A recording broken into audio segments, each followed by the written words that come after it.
So mga paps, musta pala?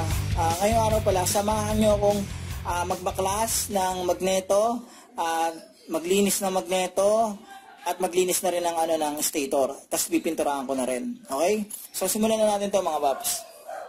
So, okay mga paps, bakit ako magme-maintain at maglilinis ng magneto at saka stator? Ang magneto at saka stator, isa yan sa dahilan kung bakit nag-charge ng maayos ang ang battery ng scooter natin. Isa rin yan sa dahilan kung bakit nagkakaroon ng supply sa ignition nitong scooter na to. So, etong magneto na to, eto sa scooter na to, kadalasan talaga sa scooter na to, yung pinaka magneto niya kinakalawang. Okay, yung mga medyo lumang version ng Mio, hindi masyado kinakalawang. Hindi ko alam kung bakit, pero pwede niyo ako i-correct mga paps, baka mamaya yung mga 2018 kinakalawang rin. Comment nyo na lang dyan sa comment section. Okay? So ang gagawin ko ngayon, babaklasin ko na to, saka lilinisin ko na yung magneto. So simulan natin to dito. So mga paps, ganito, gamit tayo ng muna ng positive screw. Yan, dito tanggalin natin to. Ito, at saka yan. Okay, ito isang to. So tanggalin na natin yan.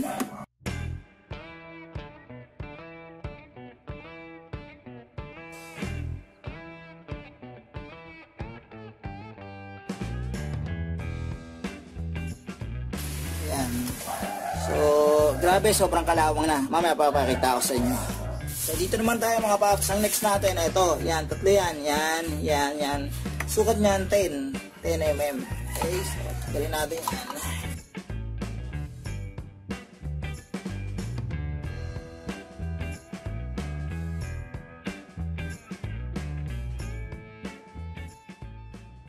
So mga paps, ito, ayan, nakita nyo naman sobrang alikabok. So ito, 2.5 taon, ayan na itsura. Sige natin ang konting WD-40 rito, ayan, konti lang. So ayan siya. So ito mga paps, ayan, so dito gamit tayo ng Y-tool, ayan. Gamit tayo dyan, lagay lang natin yan dito sa butas. Okay, so ayan. Ayan, tapos gamit tayo nito. Hey. Ayan. Hey. Dali. Tanggal ko na. Ayan. Tapos kunin natin yung pinaka-washer niya rito. Ayan. So, ayan. So okay mga paps, bago natin gamitan to ng magneto puller, tanggalin muna natin yung pinaka-alikabok niya rito. May mga alikabok yan dito. Yan. Maganda may pambuga kayo para sigurado. Pambugahan natin ng WD-40. Kasi may thread yan dito yan. May mga lupa-lupa yan dyan. Kumalaman.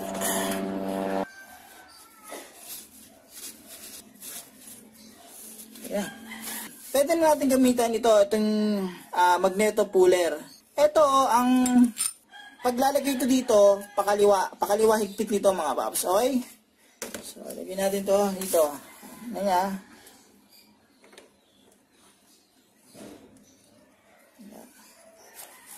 Pakaliwa yan. Ayan, pakaliwa.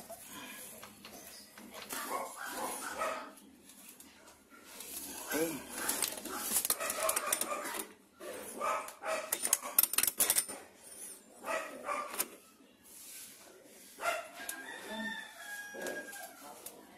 So, ayan. Okay. So, pag mahigpit na yan, gamitan natin ito. Okay, yan. Gamitan natin ito. Yan, okay. Yan siya, pasok na natin siya dyan.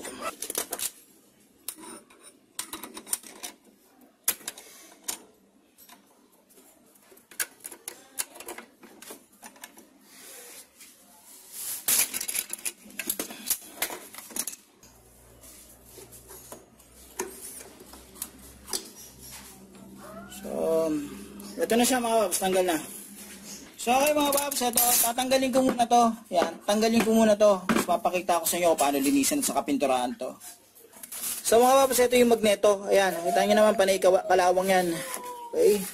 So ang gagawin ko rito, lalagyan ko to ng turko. Ayan, ibababad ko to sa turko. Ito, dito, yan. Tapos, tatanggalin natin yung kalawang.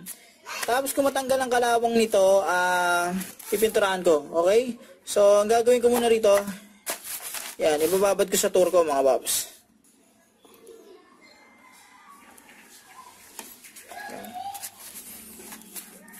So, habang nakababad to sa turko, lilinisan ko muna yung stator mga paps, okay? Ito, ingatan nyo rito mga paps yan. So, huwag nyo hayaan na masira to. Yan mga yan. Okay? Yung pinaka, winding. Okay?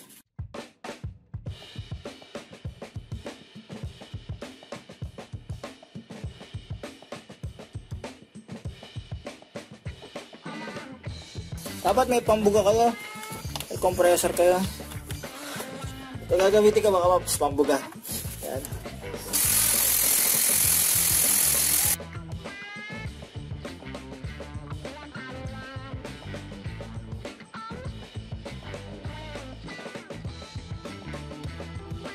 So mga paps dito, yan, sa side dito may metal yan, yan. Gagawin natin, gamit tayo ng 1,000 grit. 1,000 grit, liain lang natin itong mga to. Yan, yung ibabaw lang, okay? Huwag to mga paps ha, hindi to lilihain o gagalawin to ha. Ito lang, yan, yung mga dito. Okay? So, ganyan na lang. 1,000 grit mga paps.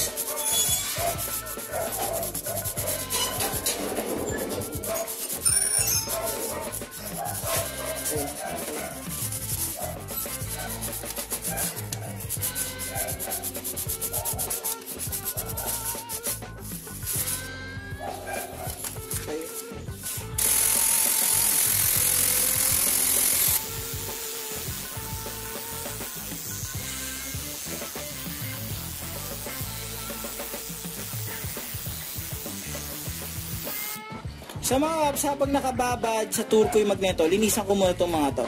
Okay, so ayan. Brush lang. Paprashin ko na lang ito mga paps, ibababad ko sa tubig to. Ayan. So ito isa. Medyo dumi na rin talaga. So gagawin ko na lang, ibababad ko na lang sa tubig para lalong malinis. Okay? So mga paps, nalinis ko na yung mga cover. Ngayon ito, gagawin ko, check ko yung kalawang. Yan, medyo nabawasan naman. So, anuhin ko pa. Yan, balik pa natin.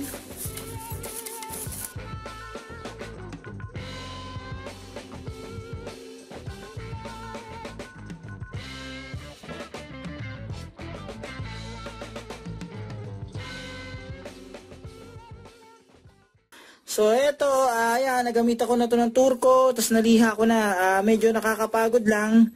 Oo nga pala, pag gagawin nyo to, gumamit kayo ng gloves ha, pag gagamit kayo ng turko, para sigurado, kasi mahapdian kayo eh. So ayan na siya, naliha ko na yan, yan na lang yung pinaka-best na nagawa ko. Ngayon, kapag katapos yung maliha yan, saka mapaganda yan, pipinturahan natin yan ito. Yan, ito. Yan, Bosni, yan, high temp spray paint, okay? Kulay black yung gusto ko eh. So, pinturahan ko yan. Yan, eto, takpan nyo na lang yan. Yung iba, ang ginagawa, nilalagyan nila to. Nilalagyan nila to ng takip, yan. Ito. Yan. Pero, discarding nyo na lang. Sa akin, isprayan ko na yan. Okay?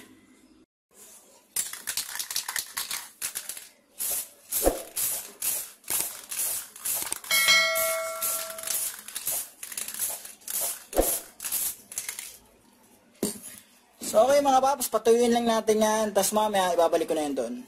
Sa pagbabalik na doon, hindi naman kayo magkakamali kasi meron niyang pinakamarka, yung pinaka-guide niyan. Ayan, yan, nakita niyo yung yon, nakita niyo isang yon.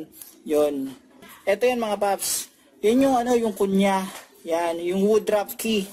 Yan yung pinaka-guide niyan. Kaya pag ipapasok ko niyan, sigurado, sakto yan. Yan.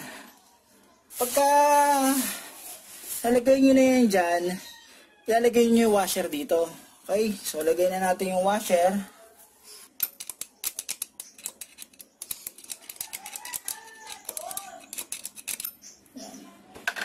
Tapos, lagay na natin yung nut dito. Okay, so lagay natin yung nut. Sa mga paps, ito nakikita nyo dito, ito yung sensor, yan yung pinaka-pulser. Tapos ito mga nakaumbok na yan, may silbi yan. Yan yung nasa-sense nitong pulser, itong mga nakaumbok na to, yan. So may silbi yan mga paps. Okay, so ito, itan ko na to. Ito. Tignan natin yung mga paps.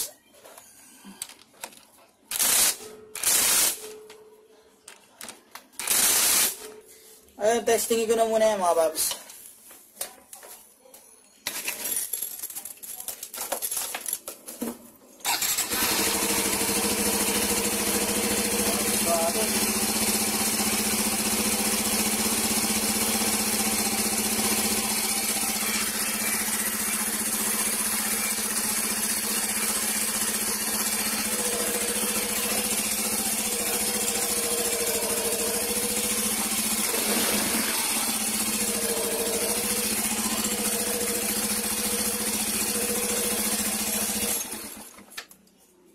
So, ganito mga paps, babalik ko na to. Yan, babalik ko na itong pinaka-fan blade niya.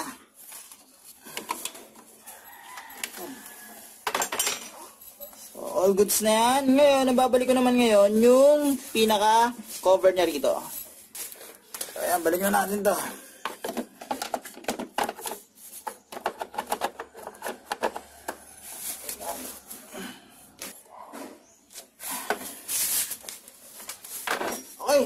Okay na yan. Paano mga paps, hanggang dito na lang yung video na to. Sana itong video na to, nakatulong to kung sakaling maglilinis kayo na magneto at stator at magtatanggal kayo ng kalawang nagmagneto para sa scooter nyo. Okay? So itong paano na to, problema na to, madalas to sa Yamaha Mio i125. Posible rin sa ibang motor nangyayari din to. So ang masasabi ko, sakaling halimbawa kukuha kayo ng Mio i125, kung kukuha nyo pa lang, mas mainam siguro, mapapinturahan nyo na yung magneto para kahit paano hindi ganun kakalawangin. Kasi pag nagtagal kasi yung magneto na naka-stack, ibig sabihin halimbawa matagal na yung magneto, panay kalawang na, sobrang dumi na, may pagkakataon na hindi nauubra yan, hindi nauubra yung magneto puller na yan. Hindi nauubra. Gagamit na kayo ng worst scenario, gagamit na kayo ng grinder mga paps. Yung gumagamit sila ng minsan gagamit na sila ng puller, weldingin. Pag hindi gumubra, na yan, tawag rito, gagrinderin. Yun yung worst scenario mga paps. Ang problema pa doon kasi pag gagrinderin, dapat hindi matamaan yung stator kasi mahal ang stator mga paps. Okay? Ganun muna gawin nyo, gamit kayo ng ganito. Yan, yung magneto puller. Sa proper tools lang, baklas niyan, pinturahan nyo na agad para hindi kalawangan, okay? Oo nga pala mga paps, wag nyo nga palang kalimutan i-like at subscribe ang channel ko para makagawa pa ako ng ganitong mga basic na video. Wag nyo rin kalimutan i-hit ang notification bell para updated kayo sa video na ginagawa ko. Paano mga paps, maraming salamat sa inyo.